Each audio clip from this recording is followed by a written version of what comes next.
Hello, all you beautiful, badass drywall finishers, hangers, whatever. Welcome to an educational episode of the Drywall Podcast. I am your host once again, Nick Harmon. With us today, Cal Bakeberg out of Cokato, Minnesota. Cal is a 25-year-old who runs his own company that started out mowing lawns. He learned how to finish from a couple of badasses and never looked back. We talk about that. We talk about his drywall technique, but we also talk about how he came up in the trade. He would run the box, and he'd been running the box since he was 12 or something in it. I just look at him like, how in the world are you doing that? You know, these were 12-foot sheets. It's a long handle, and it just looks like nothing to him. So I'm thinking like, oh yeah, like, we can pull that off. Well, no, that's just not how it goes. So it was a lot of that and checking blades, and he'd teach me how to repair boxes and stuff like that. But that was the first thing I did, putting on corner bead through a hopper, stuff like that. But Cal is a super great guy and a good interviewer, and I'm very inspired by this young man.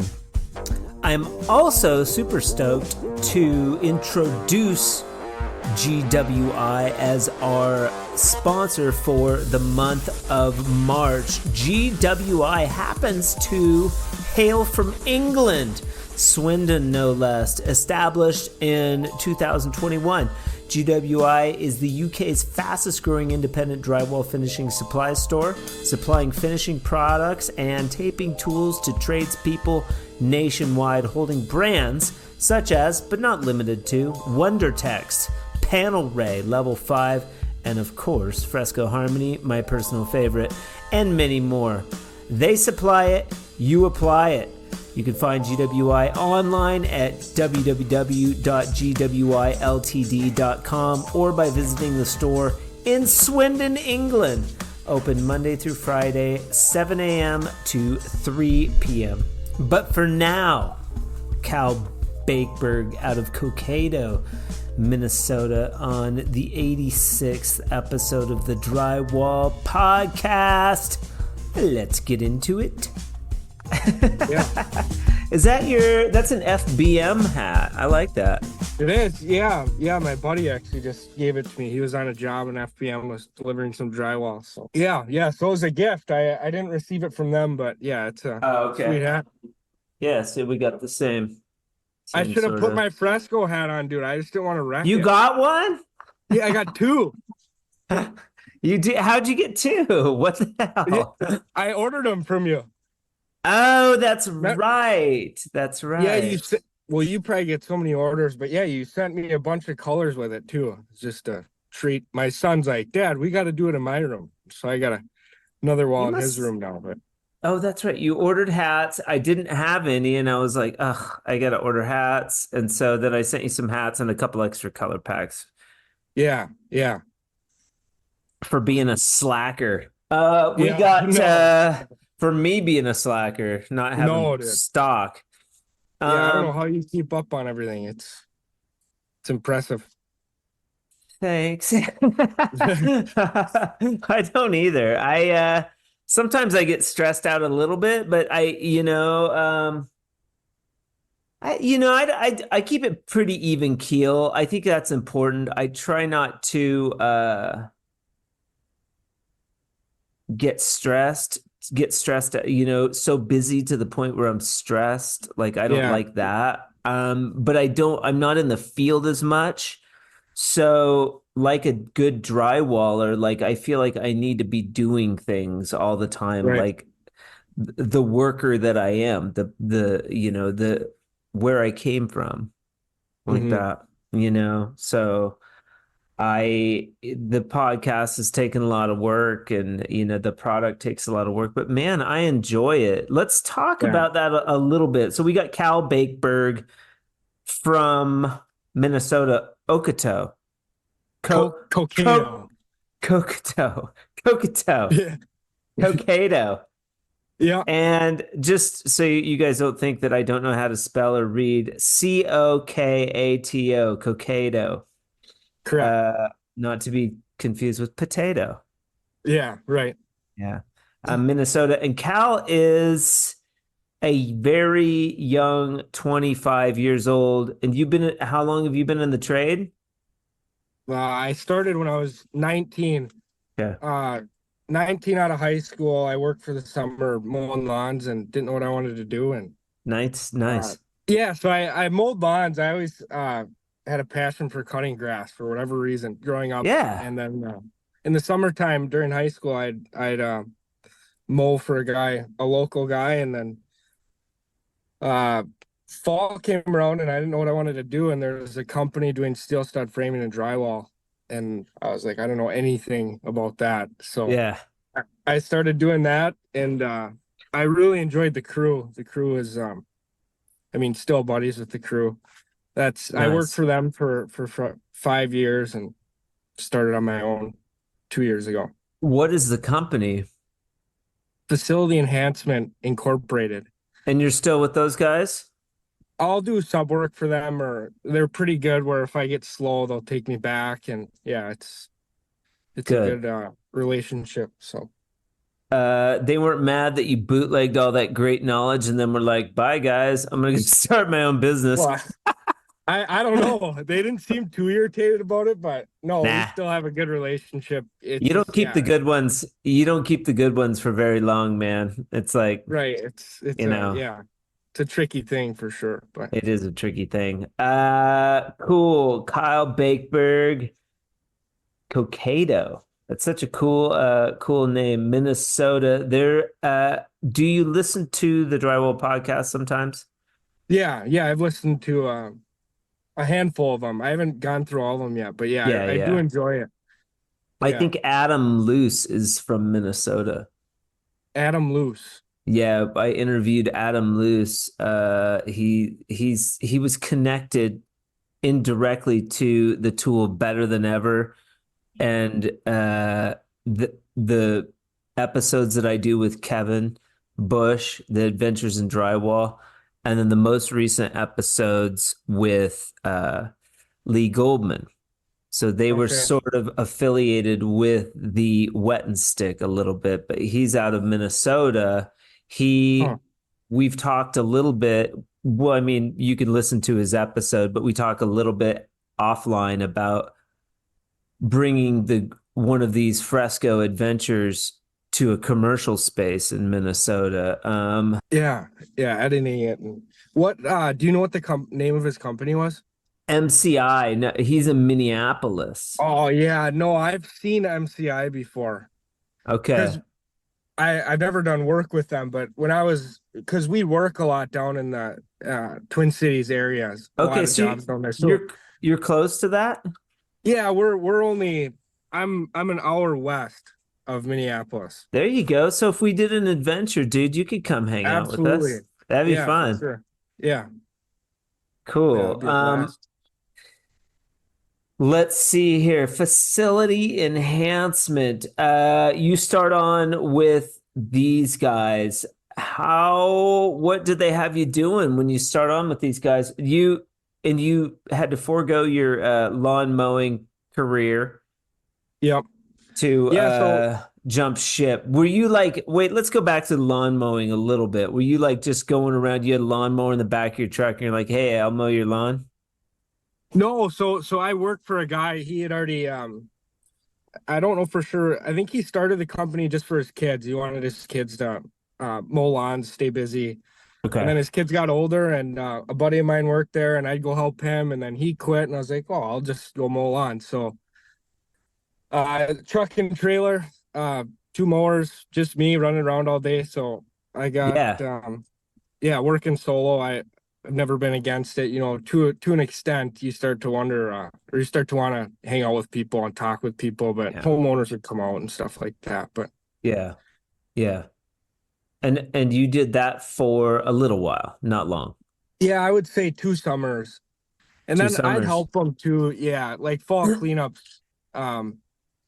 We do fall cleanups in the fall. So when I was working for that drywall company, I'd help them at night just because they didn't really have any employees. It was just him, and he used to be a mason, so he was really busy. And yeah, I'd go help out. But so but at home mowing lawns, and then going into the commercial lawn mowing business was fun too, but not a Yeah. life thing for me, I guess. But Okay. And then where were you living at the time? Were you living with your parents at that time?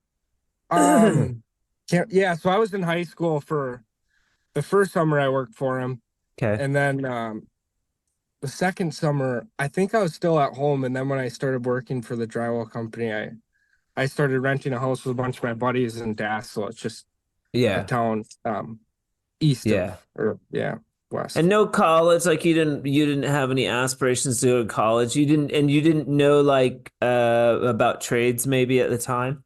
No, not at all. I've always been busy just since I was a kid.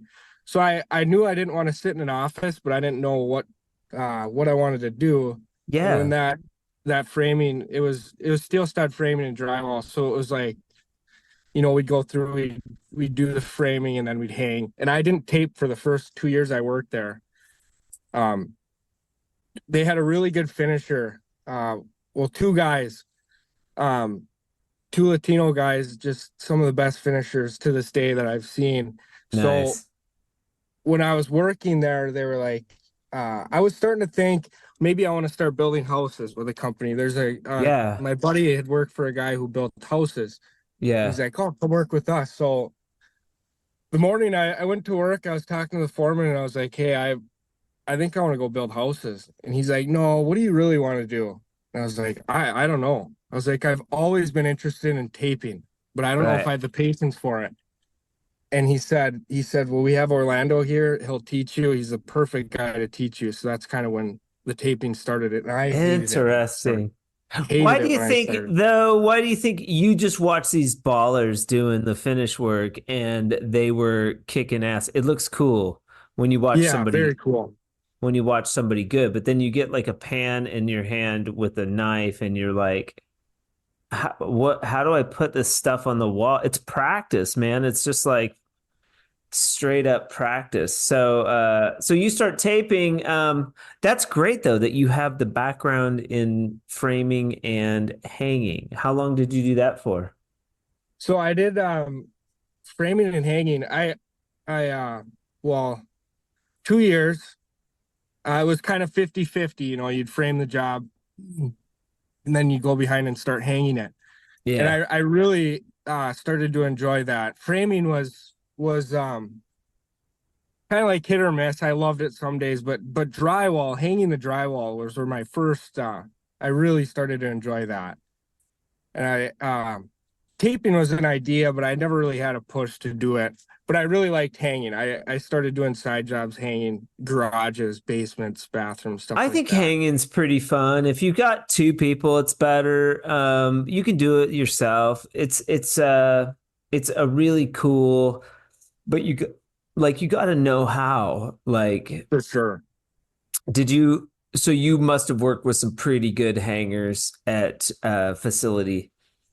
Yeah.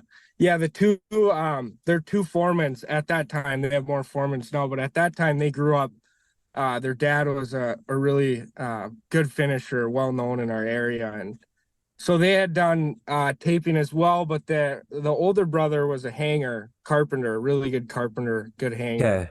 All right. and I learned a lot from them. And then all the other guys that they had trained over the years learned from them as well. So hanging was yeah, there's a lot of help in learning that as well. But I mean, going from commercial to residential, it's a different Oh yeah. it's a different ball game as far as Yeah. frame or hanging. But yeah, Yeah. so And kudos too. Most people would become a hanger. Like our mindset is such that like I know how to hang now. I can make money doing this. I don't want to go backwards and learn something new because that'll take time and energy when I could be making money. But you didn't seem to have that affliction that most of us have where we get locked into one thing. It was pretty cool too that you talked to the guys. So you had this framing crew or a builder that was interested in you coming to work for them, and you were interested in going, which I think that would be a great education to go build houses. for For a sure. build like that would be good. But your foreman's like, no, we got to keep this guy on. He's too good. He's like, what do you want to do, man? Hopefully that's what it was. Yeah. Yeah, Yeah. I of don't know. course it was. Of course. So he's like, hey boss, Cal wants to be a finisher, man. We got to keep this guy. Orlando. So there's Orlando. Orlando and Antonio. Yeah. It's still, yeah, great guys. Great guys. The Patient. taper boys. Yeah, Yeah. badasses. Antonio. And those guys still there? Antonio's still there. Orlando went back to Salt Lake City. So he does a little bit of everything there. But I think they got him back. He's gonna move back and work for them again, which is awesome. I mean, when he gets slow, that guy should never be not busy with the Right. talent he has. Yeah. Right. You didn't bootleg these two. When you left, it was like, hey, you guys, what are you making here? Like, No, I can make it worth your while. yeah, no, I'd love nothing more than that. But yeah, yeah. That's tempting. Yeah, definitely, for sure. We'll get to that. We'll get to all that. So Cal starts taping. What do they have you start out doing? I was trying to think of that because I heard you ask somebody that. Well, it's interesting too, because there's a shortage in the trade. This line of thinking interests me. It's like, I know how I learned spot and screws, spinning outlets, with a pan. I had a dude that was like, he was cool. You got to have a cool guy that's patient. Yeah, for sure. You got to have that dude who's like, it's easy, man, and then, soon you can start racing them and stuff. But like, you got to have a patient teacher. But it's interesting to me where people start and then the progression that they make with the tools. Yeah, so I for sure wiping out tapes. He ran the bazooka, and that was a blast to watch. So I was just amused by that starting. Yeah. So he would run the bazooka, and I'd be on. Well, there's no way I was on stilts right away. He must have been on. I don't know how he did it. Either way, I was wiping out tapes the start of the job. Yeah. And he taught me the importance of pre-filling and what's necessary to pre-fill and what's not. He was very picky about that. Commercial, I feel like it's a bigger deal than residential, correct? Yeah. I guess I don't know. That's the only way I know. Because when I was in the union, they were big on pre-filling. It was this big deal. And I've seen two schools of thought. But as I started working on my own and stuff and doing heavier, more textural finishes and stuff like that, I'm like, why waste the time? Yeah, I hate to say it. I might get backlash. I might get backlash from the drywall community, but I'm like, stop wasting your fucking time. They don't pay enough to go. And I like to hear other people's point of view on it too. And have you ever seen like tape or a job fail because somebody didn't pre-fill? Like, maybe I would say butt joints, but so that was his big thing, was we V out our butt joints and we pre-fill our butt joints. And then yeah, I mean the flats, if there's gaps, we pre-fill that. And this might start something, but his big thing on the first coat on the screws is a quick set material. Since I started, that's how I've always done it. And I've tried otherwise. Yeah, so that first coat, you're whipping up 90 and spotting all the screws with 90. Did he care if you streaked with the 90 or did he want you hitting him individual? Definitely streaking them. Streaking them. Okay. Because or one line pull down. One line, because if you hit them individual on the base coat with a quick set, you're getting less shrinkage, correct? Yeah, I think that's kind of his idea behind it. But then your streak is making a thicker line. So like I wouldn't be against quick set, but maybe hit the screws individually. Yeah, definitely can see what you're saying. Just for flashing. Are you saying after sanding in that? Yeah. Yeah, so you don't get the buildup. Right. It's obviously real tight. I mean, it's on and straight off, just filling those holes, but it still does leave that line of. Do you like it? Set. Do you still do first coat quick set on your screws? I do. I just can't let it go.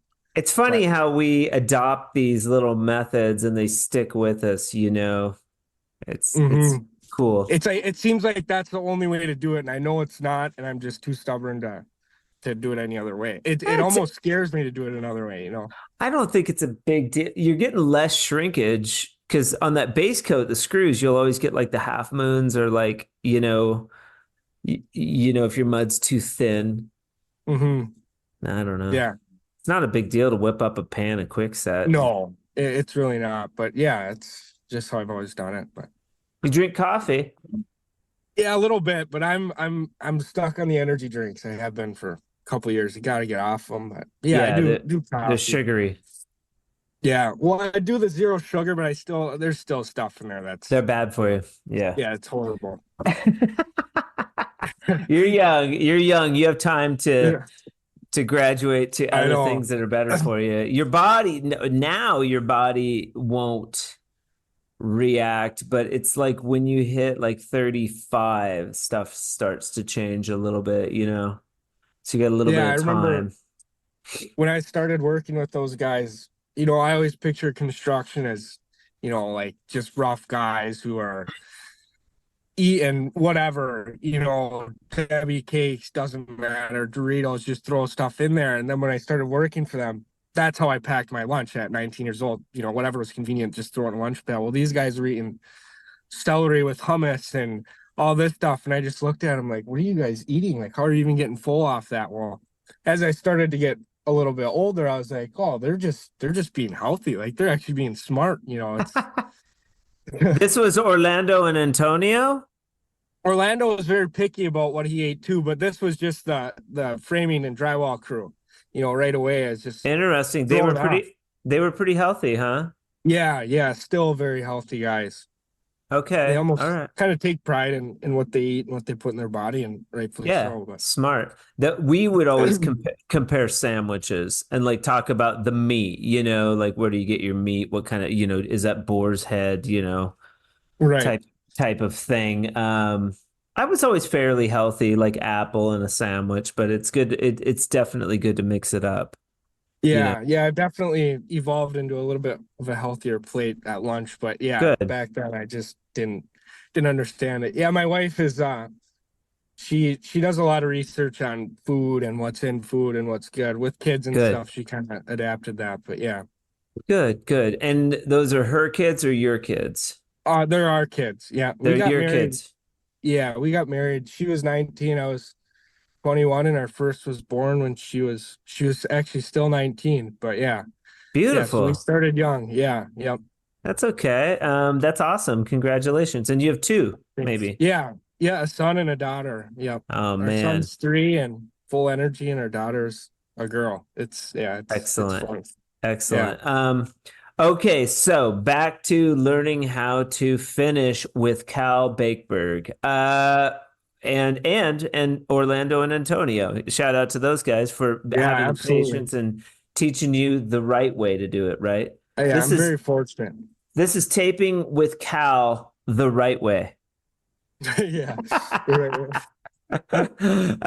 So wiping down and screws, you're following the bazooka. That's pretty much all you're doing, making sure the buckets are full of water, cleaning tools. So they're running Yeah. they're running all the tools. This is commercial too, so there's a lot of nitpicky. You don't have to worry as much about the piece rate stuff. I think it's great to learn commercial because you're not stressed with the time. People that learn piece maybe are going to be like learn shittier and Hmm. they'll take those shitty habits with them. Whereas if you learn in the union or like commercial, it's like you keep a clean mixing area, you care about your appearance, you take a lunch when you need to, Yeah. you pre-fill, you learn about pre-fill and like cutting out your little blisters and stuff like that. Yeah. Blowout stuff. Yeah. Yeah. Yeah, we would like cut them out. Little dudes would cut them out. Like they never wanted you pounding them in. Right. So we would go around the corner. Like you'd have these like anal, like journeyman union dudes, that would yell at you. They get all mad and stuff.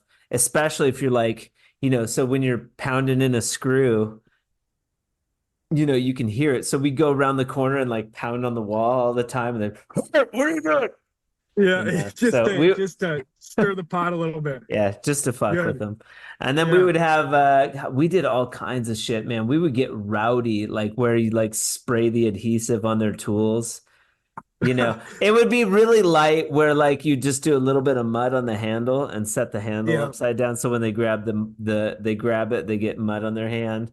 That's a fun one, Yeah, of that's course. But we would flip tool belts around. We'd all go to lunch, oh, nice. hanging, and you'd come back. One guy throws tool belt down, it's on the wrong side. That's we love Yes. jokes like that. Yeah. Yeah, that's a good one. Mhm. So anyways, in the union, what we were talking about is it's a good way to learn because you learn properly and you learn like the detail aspect. And a lot of times in the defensive commercial, it's smooth finish. So you learn proper smooth finish. Down here in the Southwest, like they don't do proper smooth. I can see smooth finish, and I'm like, that's like a level 4 at best. Right. That ain't no level 5. But Yeah. they're not paying for it. They want Right. level 5 for nothing. And it's like Yeah. Yeah. Right. true And level some 5, they can't afford it. Like, no, right. Or they don't, it's not necessary. It's actually the first time I've ever been on a job that was actually technically level 5. I was working, helping that company out. I was on an Air Force base in Minneapolis, and that was a true level 5. And that was, it was a lot more work, but it was fun to finally do one like that. I've skimmed out smooth ceilings and houses and stuff like that. Just sometimes it's necessary with the lighting and stuff like that. But I'd never done yeah, just rooms like that, so it was fun. But yeah, yeah. Yeah, I would assume that the new skimming blades would be the cat's meow for level 5. Like yeah, you'd have to have a 48-inch skimming blade, and that's always going to be your last pass, you right, know. yeah. So we rolled Like, it on actually. We had one guy okay. rolling, one guy pulling the blade behind. So yeah, it Cool, was, cool. So let's go down the timeline of the learning process. What was after? I assumed you probably stuck with the hand tools for quite a while. If they were good teachers, they would have fleshed you out on the hand tools, running corner bead, all of that before they put you onto a automatic tool or semi-automatic tool. What was the first semi-automatic tool that you learned? it was the box, the 10-inch flat box. Okay. He had me, so all of it was stand-ups, and he would run the box, and he'd been running the box since he was 12 or something. And I just look at him like, how in the world are you doing that? These were 12-foot sheets. It's a long handle, and it just looks like nothing to him. So I'm Yeah. thinking like, oh yeah, like, we can pull Yeah. that off. Well, no, that's Yeah. just not how it goes. So it was a lot of that and checking blades, and he'd teach me how to repair boxes and stuff like that. But that was the first thing I did, putting on corner bead through a hopper, stuff like that. But all the windows were wrapped on our commercial jobs, so I was Okay. wrapping corner beading windows. And you were using tape on, I assume. We're using trim tacks or like what kind of Sheetrock. bead? Sheetrock brand. Okay. Yeah, or BDX or the same thing. So he I swore by that. I always liked tape on corner bead. Yeah, I do too. I think it has pros and cons. The con that You I'm learning. move it around a Yeah, little bit. I like that. I like that when it sets up, it's like strong as hell. It doesn't crack up the right. side. Um, and I never was I predated the hopper. That whole concept wasn't around. Hmm. But when I was in Colorado, we had a metal dude, Big Dave. He like went around and put on the metal. He had a crimper Crimp them and he'd on. like staple and crimp and all that. Yeah, Whatever. yeah, yeah. I actually, my buddy was just asking me. I've actually never used metal corner bead before. I got to And try it then once. we would do nah, you don't need to try it. And then Okay. it sucks. Like and that it's far less superior. Like there's no need to try metal corner bead ever. Like Yeah, and then yeah, we were taping them doing on. it. We were doing it, but I mean honestly, if somebody can tell me the benefit, I'm open to listening. But then we would because it was we were high altitude in Colorado, the house would settle. You get like the freeze and the thaw underneath the house. We would fiber tape and then run base coat quickset on the corner bead. And Yeah, that I've heard of people doing that that here was too. the only place that I did that. That makes a pretty badass corner. It's I tough. Yeah.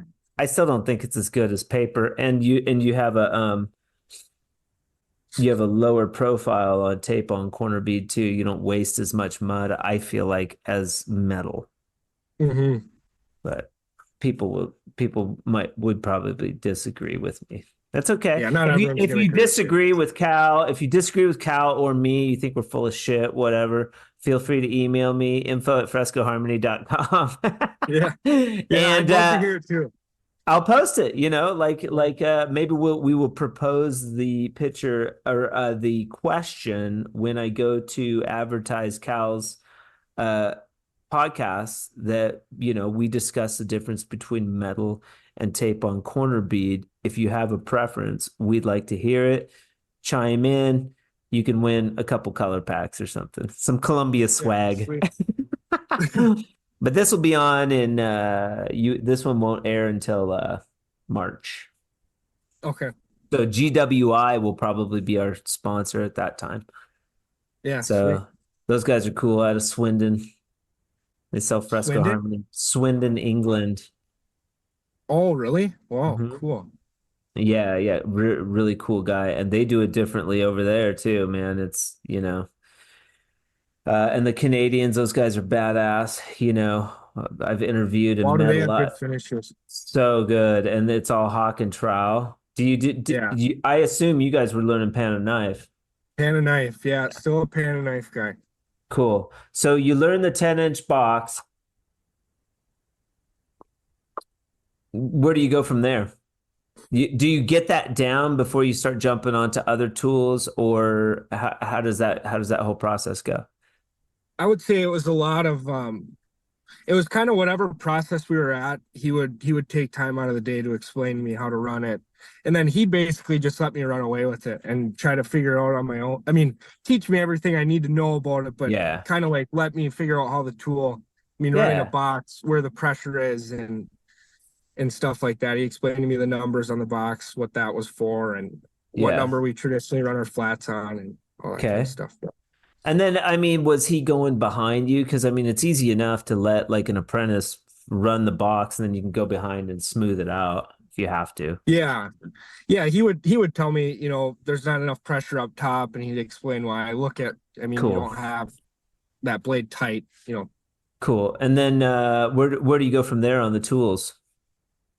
I'm sure I went to the 12, 12 onto the naturally. 12. Nail Yeah. spotter or no? No, he doesn't Okay. like nail spotters. Have you I used one? yes, I use them now. They're I pretty use a good. 3, and then I bought Columbia's 5.5-inch box. I There love you that box. go. I So guess if it's tight enough, you're creating extra streaks, but God, they're fast. It's like, they're so fast, oh and my it God. eliminates stilts, and yeah, it's Yeah. Whoop, whoop, whoop. Yeah. right. Bam, bam. I remember the first time I saw it, I was like, they got one of these? What's this? No, I gotta get one of those. So I What asked him was about them. I said, Orlando, why don't you use nail spotters? He's like, oh, I have a couple of them. I don't like them. And that was the end of it. I never asked again. I didn't Yeah. question him. I had No. still have a lot of respect for him, but Of course, of course. Well, it creates a rigid line, but so does streaking. I mean, there's an argument that could be made for like do an individual spot on the base coat, because I mean, I've seen it, man. You look down a wall and it's like maybe you don't see the butts and bands, but you see the goddamn streaks from the screws, It's like yeah. you're creating all these little butts with mud when you streak, essentially, unless your mud is super tight and you can grind it off. Yeah, Um, sanding it is real important too. But yeah, the speed that you save with the nail spotter, I think makes it worthwhile on the second and third coat, not on the first coat, mind you, because you got right. the click, Yeah, I don't. you got all the And clickers. misses. Yeah, yeah. And yeah, if you got a burr or misses or whatever, yeah, you got to like take care of all that on the base coat. So you don't use Yeah, the nail spotter on the base coat, correct? correct. Yep. First one's by hand. Cool. So what brand tools was Orlando and Antonio using? Orlando is straight Columbia through and Okay. through. And Antonio is straight tape tech. I mean, Orlando, Oh, actually, funny. I can't remember if he had any tape tech at that time. Maybe a bazooka, but he got the Predator shortly after. I think right when it came out. Or how, do you know when it came out? The Uh-uh. Predator? No, I think it's It on. might have been, It might be on my interview with Aaron and Elliot, but I cannot remember. Be a question for yeah. Columbia. But yeah, he liked the carbon fiber, and I don't know if they're the first ones to do carbon fiber, but that's what he went with. All his boxes, he had a 10, 12, and a 14 as far as boxes. And his angle heads, I think, were Columbia too. But yeah, he liked Columbia. Antonio was tape tech and drywall master. Okay. All right. Interesting. So nice little rivalry there Yeah, yep, with the tools. And then I assume you got to use both. yeah, yeah. I got to work with both That's cool. tools. That's great. Yeah, Because then you're like, you could see subtle differences between the tools. What did you end up going with? I have both. You have And both. Okay. I have So both. Yeah, take me through the differences in the tools that you have between Tape Tech and Columbia. so as far as like quality of boxes, it's honestly a horse apiece. I don't see a difference in from Tape Tech to Sure. Columbia. I Sure. I like I like Columbia's boxes. I like the way they look. That's which is Yeah. means nothing. I mean, in the grand scheme of things, but I like the black and silver. Yeah. Um, Better branding. right, right. Yeah, they're doing something right over there. No, but yeah, I like Tape Tech too. I the first bazooka I bought was or I got was a Tape Tech carbon fiber tape. Oh, Yeah, you went with the bazooka. Tape Tech versus Columbia on the bazooka. I did because Orlando had the Predator, so I had to try the Tape Tech. But Oh, okay. So you were familiar with the Predator. You just wanted to try out the Tape Tech.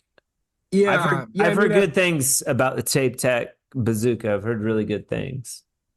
You yeah, I know. mean that tube is great. I mean, Yeah. it still is. I've had it for 3 or 4 years. Okay. Love it. Okay. But yeah, I wouldn't say I had a ton of time on the Predator. A little bit Okay. here and there with Orlando, but Yeah. not enough to, I mean, say which one is better or worse. I'm sure they're Right. very similar. Not until you like went on your own. Cool. So you're with Orlando and Antonio. You've been with the company now maybe a couple years. How long were you finishing before you exited? And then we'll talk about that process of like moving away from facility to your own business, which is always another cool conversation. Yeah, so I was finishing with Orlando before I quit working for them. Yeah, yeah. How How long were you ready? You were familiar with Yes. hanging, you were familiar with studs, you had a good foundation, you could run all the tools, you could do level 5. Did you guys do any texture in commercial? So every once in a while we do houses. Just I don't know, they'd bid on a house. They were friends with the contractor locally. So we do Okay. houses and all us guys like to hang houses. So we do knockdown ceilings with Okay. Orlando. So Orlando taught me how to spray Okay. and yeah. So a little bit of knockdown. I've never sprayed orange peel. Okay. Um I don't remember being on any jobs where they wanted it commercially and Do you houses it do never do you came do up. So level 5 now or do you do like hand texture? level 5 like finish, smooth. Yeah. Yeah. Yeah, yeah. Majority of the stuff I do now is just smooth. Okay. Smooth walls, smooth ceilings, and if it's texture, it's knocked down on the ceilings, and that's pretty much it. You know, Okay. walls aren't getting sprayed really anymore. Okay. Smooth walls, knock down ceilings, or smooth walls, smooth ceilings. So I'll skim out Okay. ceilings that are necessary and stuff Cool. like So that. you're working with these boys, and in the back of your mind, you're like, I got to get out on my own. Yeah, I mean, I'd always had an interest in starting my own business. and I was doing a lot of side jobs. So I was trying to get my name established locally. So I was doing that I probably taped with them for 2 or 3 years. I would say three, from 2020 to 2023. Perfect. Yeah, That's right like the when I length of moved. an apprenticeship, a good apprenticeship. So you had a good foundation then. Yeah, I felt But comfortable enough not to. you didn't really know how or all of the ins and outs of running a business. Yeah, So no, I'm still learning that. yeah, that one's like lifelong. But how does that exit go? Good luck, I gringo. Good luck, gringo. We'll yeah, see you in yeah, yeah. We'll see we'll you see you in back. a couple months. Yeah, you'll be back. Just wait. No, my dad helped me quite a bit, setting up Okay. the LLC, and he was not Nice. pushing me, but pushing me to do it. He's like, supporting me, helping me. I didn't know what I was doing. What's You your know, dad's? Nobody does. What's your dad's name? Scott. Scott. Cool. Shout out to Scott for helping his boy. And why is your dad an entrepreneur? Why was he interested in helping you? So he's a CEO of a company here in town. So he's There he's you not go. he didn't start it, but yeah, he kind of knows about that stuff, He knows about that and stuff. he knew people that knew people, and yeah, we He's if I like, ever have a question about that, he's the guy I call. He's that's great. That's a good Yeah, he's resource for you. awesome. Yeah, for So he sure. kind of helped you get the mechanics of the business going, maybe some clientele, but how did you go about like setting up some of these early contractors? Were they contractors or were they more like remodels or side jobs, bathrooms? Yeah, so a lot of Did like you jump homeowners. did you jump off like I'm gonna quit this day and in 2 weeks, hey guys, I'm giving my 2 weeks and then like I'm done. I'm gonna work for myself. I'm not gonna fail. This is gonna work no matter what. What was your attitude? Yeah, no, I went into it like it could go either way. I didn't want to Okay. just expect for everything to work out. I knew in the back of my mind, it couldn't work out. But they had said to me, and this was huge. The FBI, Facility Enhancement, said to me, uh, if it doesn't work out, we'll take you back. Like, and That's and the so nice thing smart. with them, one of the first big jobs I did, I mean, 2 months, 3 months after I quit there, they had subbed out this big commercial job to me, uh, finishing it. Okay. So they had given me a job right out of the gate. So yeah, I mean the relationship with them was huge. Cool. I don't know if I wouldn't have been nearly as confident to do it if I hadn't had that. So that was massive. Well, shout out to Facility Enhancement for not being douchebags and giving Cal a shot at, because I mean, what are you gonna wrangle a cat? It's like some people just need to go out and do their own deal. Some people are more satisfied working for somebody else. It's no easy route working for yourself, as you've found out. It's a lot of headache. It's a lot of extra time, bid work. It's a lot of extra time away from your family when you're doing bids and working late because you're under the gun to get this job done. But it caters to different mindset. For sure. you know. Cool. So you jump out on your own. Do you call it CB Drywall right away? How do you come up with that name?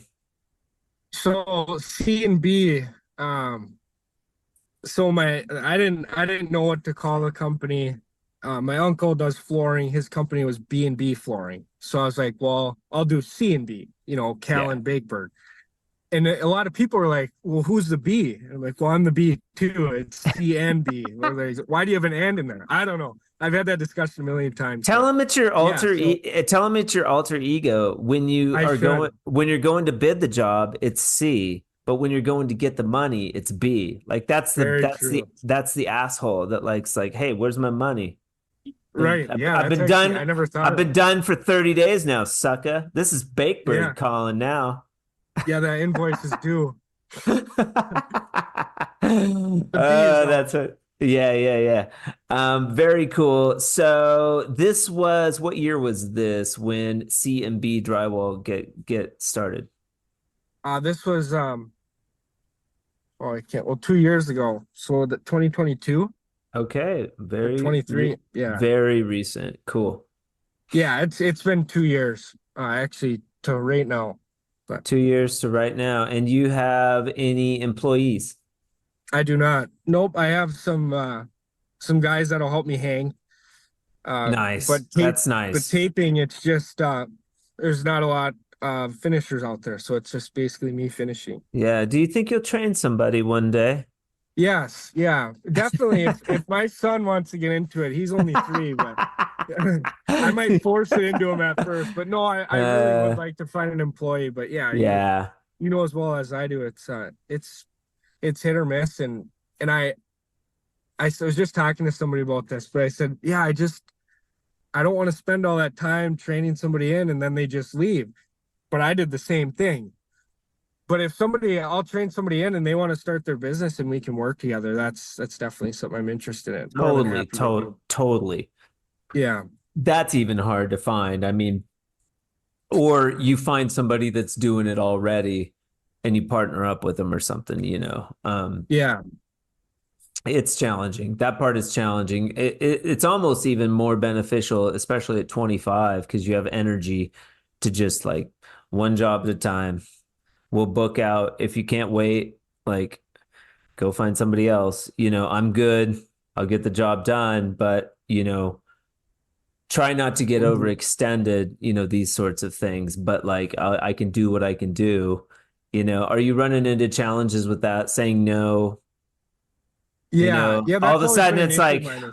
I've worked, you know, 60 hours this week, man. I haven't seen my kids, like I haven't seen my wife, like Yeah, I think prioritizing family has become a huge thing for me. yeah. Trying to find a balance in it is tricky because you do have deadlines, and then you have the homeowner's deadline, but you also know when you're supposed to be at the next one and stuff like Yeah, that. So yeah, and then you don't want to get so overbooked to where people are irritated about how you're right. never there. You know, you say you're going to Yeah. be there and you're not. So I've tried to dial that in. It's a tricky thing because you never want to stop bidding. If you stop bidding, you stop working. So it's Right. And you get on the hook, or you start two or three, you got them started, and then you're jumping around, and that's like, you know, a waste of time, you know. yeah, you're hauling tools and yeah, it's Yeah. tough, you know. Yeah, for sure. For sure. People don't think about that when you run they're just thinking all these dollar signs, and it's like, well, Yeah, no, you got to have insurance and you got to, you know, there's a lot of overhead when you're running your own company, with right. just bureaucracy and things like that. So when did you find out about Fresco? You've done a couple jobs or one job or something? So just I did a whole room at my house and then I've Okay. done a wall at my dad's and then I did a wall in my living room. Um How'd you find out about it? so I can't remember exactly how. I was always interested in Venetian plaster, never have done it to this day. And I didn't Yeah. realize how much went into it, you know, and trying to Yeah. get the stuff is yeah, whatever. But Yeah. so I think I was that exotic finishes, the guy on Instagram. I don't Yeah. know. I think it's what Yeah. it's called. Yeah. Yeah, I always like looking at his stuff, and then Yeah. I might have been on YouTube just looking at Venetian plaster stuff or drywall or whatever, you know, just searching. And I think I bumped into it there, and Okay. I was like, "Wow, this is cool. Like, I think I could do this." So that's Yeah. when I had done the first room at my house just to try it out, and yeah, it was a blast. I mean, still is. Did you do a sample pack? Did I send you a sample pack? You did, yeah. And I need to make samples, and I know everyone says that, but yeah, samples, because I've told people about it. You know, I'll do a job and I'll be like, hey, you know, do you guys have any accent walls in here? Do you want an accent wall? Yeah. Yeah. So it's like, oh, I'll show them a picture, I'll send them the website, but they can't actually see it. And Got it. you You can't just gotta look have at a a picture of it to see what it is. Yeah. yeah. So I've told people, you know, swing over to my house, check it out, you know, whatever. That's after But you yeah, get them on the hook, though. Like you get them on the hook with the sample board. So you show them a sample board, they can get it in all these colors, and then they're like, "Well, do you have any? Can we see it?" You know, I'll get that a lot. And once I bring them to my studio, it's like instant sale. yeah. You know, they got to see It's it. such a cool product. Yeah, it's Thank you. just you have to see it. Yeah. Yeah, Hmm. very cool. Yeah, pictures never do it justice, really. And so the finish that you did at your house, was that over existing texture? So it was plaster walls, yeah, and it Oh, had that okay. sand texture to it. So yeah, it was covering up ugly old plaster walls. So that was the first one I did. Nice. So you didn't have to like reskim and then repaint. You just did the fresco. I just did the fresco, yeah, because I never painted before. I didn't really have any Yeah. interest in painting, so It's a little yeah, I was like, this soft. is perfect. Are the kids beating the hell out of it? No, no, not in that room. She's still young, but yeah, They the will. They accent will. wall They'll in the living room. drive their Yeah, cars down and stuff. right. Yeah. But it's If okay. you, You can always reskim.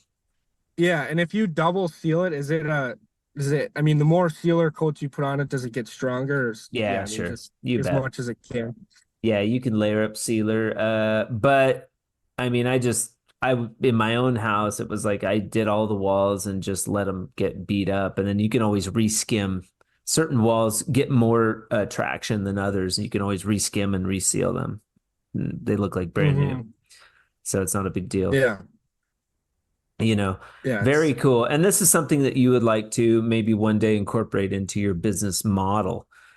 yeah, absolutely. It's I mean, these houses that you're finishing, like it could be like, hey, I can do this finish on all these walls, dude. You know, like for X amount. Here's the square footage price. Like you can literally double your profit margin from house to house, and you would be very sought after at that point. You know, right. this gives you like a crazy like poison arrow in your quiver, you know. Yeah, no, I definitely would love to do it. It's yeah, sample boards are my a huge thing right now, and I have a ton of colors from you, so it's not like it's that hard to cut a scrap from a house I'm working on right now. To cut a couple of Yeah. scraps, bring them home, and you know, Have do you a been couple. watching Sean Ramsden at all? Like, have you been following him with Brawley's Dad Construction? Yeah, Okay. yep, and He did Cam. a live, yeah, and Cam, he did a live video where he was making some samples one night. We use Masonite or OSB is a good thing, like a really thin, like board. And Oh, then really? he masked it off. Yeah, on his page, he does like a live video where he's making like it's a three part where he does base coat, second coat, and sealer. Okay. And his samples looked really good. It's just a matter of doing it for sure. I would separate out like a time at my house or whatever, have four buckets, however many colors you have that many buckets, have four boxes of mud, mix up all four, base coat, base coat, base coat, you know what I mean? Do four and Hmm. just do them all. And then if you use clean water and put a lid on it, that it'll all keep, you know, mark the top, which color it is. And then that's it, man. You know? Yeah, yeah. I And have a a bucket of maybe a Sunday afternoon too. And even like you can get you know, it's it's kind of fun get the actually. kids in. Yeah, Yeah, no, yeah. yeah, Kids can, you know, yeah, lay out some plastic and like do a blob on down. They can like smear it all over themselves. I mean, it's all the color's water based. You know, I don't think they would get sick if they should probably not eat it, but like, you know what I mean? It's pretty safe. It's pretty organic. yeah. But it is. I think a little drywall mud is good for everyone every once in a while. Oh So yeah. Oh, yeah, you gotta get a little. If it was bad, like, you know, drywall guys would be dropping like flies. So, right. Yeah. very, very cool. A pearl of wisdom. Well, now before the pearl of wisdom, let's do a system or a tool or something that you've learned recently. It could be 2 months, it could be 6 months in the trade or business, I'll throw in, that maybe you didn't think would work, that you've shifted maybe the way you're thinking and that you doing it this new way works really well, better than you could have imagined.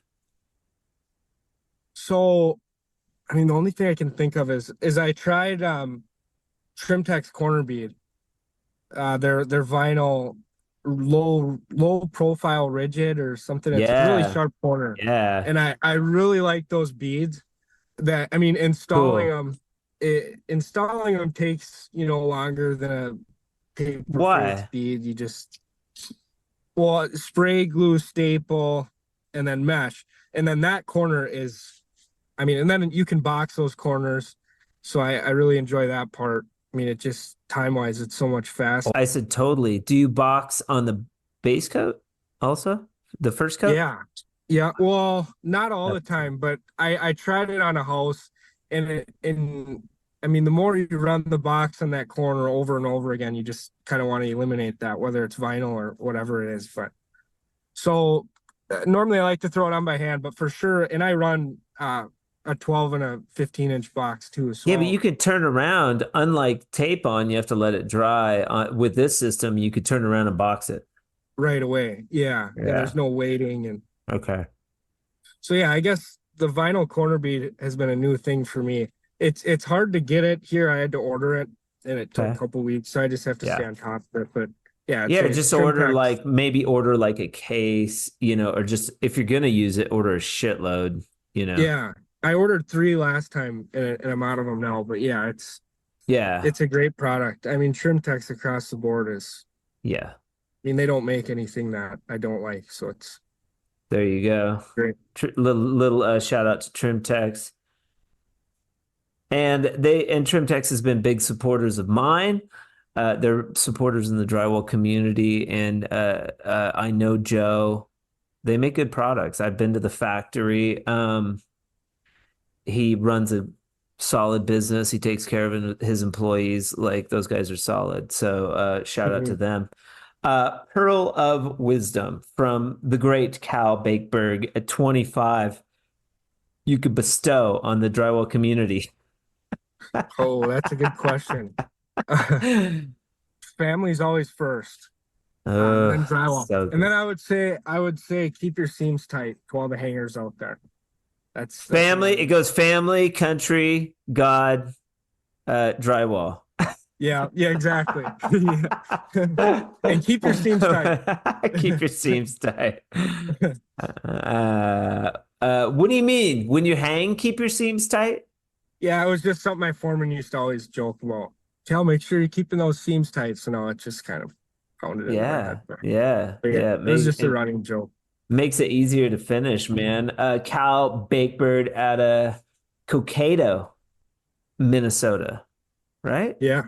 Cokato, Get it? nailed it. Cokato, C&B Drywall, 25 years young, runs his own business, has for 2 years. Do you see yourself changing or going back to facility anytime soon? You're at home here. You want to grow. Yeah, for sure. Do want to grow, finding good employees and grow it. I mean, yeah. Love it, man. man. This is it. So cool. Thank you so much for taking the time to talk with me today. This was a fantastic interview, very technical. I think people are going to dig it. This is like the quintessential drywall person's episode. A lot of good information about starting your own business, how you came up, talk a little bit about the tools, some finishing strategy, which is always fun and cool. Little Fresco in there. Yeah. Good stuff. I'm working on it for sure. I definitely want to it's hard. I'm not gonna lie. We're not salesmen. A builder comes to us, they're like, I need a house finish, give me a price. It doesn't cut, us inserting Fresco into the equation is outside the box. They don't know it exists. We've never sold it. It's like, hey, man, check this stuff out. No other builders are doing this. Nobody's doing this in this area. We can do, I can throw out 5 accent walls in the next house for $1,000, man. Pick a color. Here's what it looks like. I'm practiced at it now, but we don't do that, and what I've found is, like, I've sold so many jobs just like, hey, have you seen this stuff that I do? And then after a while, people start to come to you because you're like the special wall guy. For sure. That's how it shifts. Cal does this specialty finish. It's really cool. The builders will talk, man. Yeah. It's a very neat product, and you don't have to put this in the podcast, but I do appreciate how you handle business that way. I mean, just for the short time I've ordered stuff. One time I had messaged you on Instagram because I thought I ordered the wrong color, and it was 9 o'clock for me, and you called me just, hey, Yeah. like it's like, yeah, I think I got the wrong color. I was like, holy, this is a Drywall Podcast guy I'm talking to on the phone. Just stuff like that. That goes a long ways, and I'm sure you know that. Yeah. Yeah, it's important. It's important to me, and it's important to, I'm sure you would do the same for your clients. That's just how we are, So I'll do that as long as I can. Hopefully I get so busy one day that like we have it would still be important to me to have a team that like answers the damn phone, or at least two people, right. Or, somebody's got it. Customer service is very big, whether whether you're running a drywall business or whether you're running a product business, I think it's paramount, So yeah, it's definitely important. I appreciate the compliment, man. Cool. Well, we'll follow up. You're gonna get a swag bucket from CSR eventually. They don't come right away, but we'll throw some cool stuff in there. Maybe we get a tech dry tool from Corey. Do you have a tech dry yet? No, I almost ordered one though. Hey, you actually shouldn't even send me one because I should just order one because I was gonna order one anyways. Well, what a cool thing. I'll send you one, and then when you get the swag bucket, you have two. Okay, sweet. Well, thank you very much. I appreciate it too. It was fun to talk drywall. So it's cool to talk drywall, man. Yeah, I always get a kick out of it. All right, Cal, you have a good rest of your day, and we'll talk soon, man.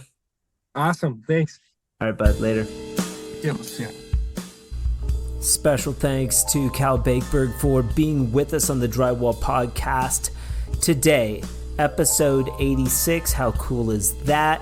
How cool is it that he's 25 and running his own business? That is ridiculous. Shout out to you, Cal. And also, you're going to get a sweet swag bucket from our friends over at CSR eventually. Be on the lookout for that. Also, I would like to give a shout out to our new friends from across the pond, GWI. Thank you so much for sponsoring this month, the month of March, on the Drywall Podcast. Established in 2021, GWI is UK's fastest growing independent drywall finishing supplies store. They supply it, you apply it. You can find out more about GWI online at www.gwiltd.com or by visiting the store in Swindon if you happen to be in England. Open Monday through Friday, 7 a.m. to 3 p.m. for all your drywall finishing needs. I think I have Ben Cole, owner of GWI, talked into coming on the Drywall Podcast, but that can neither be confirmed nor denied. Thank you so much for joining us on the Drywall Podcast today. This was a good one. Next week's is going to be even more awesome. We have Clayton Ellery, Ace Wolf Interior Plaster out of New Zealand, of all places, with us on the Drywall Podcast. Looking forward to that one. Until then, I hope you guys have a fantastic weekend, and remember, keep drywalling.